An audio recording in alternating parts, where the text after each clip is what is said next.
Buongiorno e ben ritrovati con il TG Flash di New Sicilia. Di seguito i titoli più importanti della mattina. In apertura alla politica con la nomina di Daniela Faraoni come nuovo assessore regionale alla salute. Il presidente della regione, Renato Schifani, ha firmato questa mattina il decreto con cui affida all'ex direttrice dell'ASP di Palermo la guida della sanità siciliana.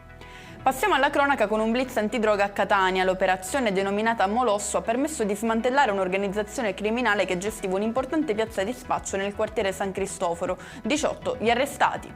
Ci spostiamo a Palermo, dove una tredicenne è stata violentata dopo essersi allontanata dall'ospedale di Cristina. La giovane si era rifiutata di rientrare nella struttura a causa di un litigio con la madre. L'abuso da parte di un ragazzo più grande sarebbe avvenuto in piena notte in una piazza del quartiere Borgo Nuovo.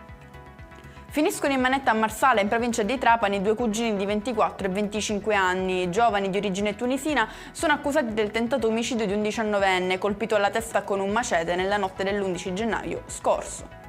Chiudiamo con una confisca di beni per 9 milioni di euro a carico di un imprenditore in provincia di Caltanissetta. L'indagine ha rivelato una crescita economica delle sue aziende legata a stretti e continui rapporti con esponenti di spicco della mafia locale. E con questo è tutto, prossimo appuntamento più tardi alle 19:30, grazie per averci seguito, buon proseguimento di giornata.